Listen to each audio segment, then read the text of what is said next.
dalampasigan, mangingisda kami. Ayan. Sana hindi masyadong alon para marami mga fish na kasi pag maalon siya, nagwe-wave yung dagat, kaya sana ano pa yung malinaw ang dagat, promise na God please, ngayon lang hajimita ako, first time ko.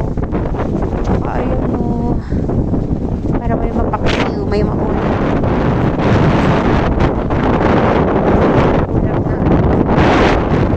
Sana umaraw ko. Guys, thank you so much. God please.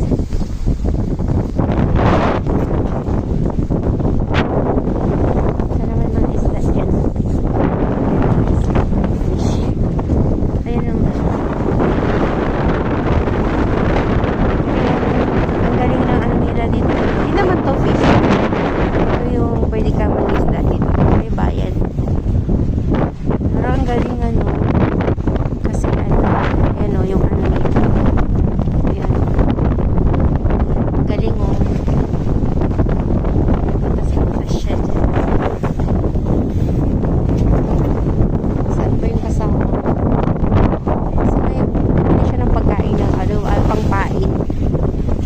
Yung mga hipo na maliliit para ikabit namin dito sa ayan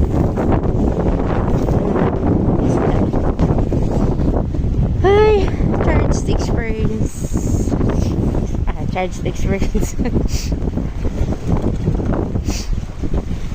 ano first kung mag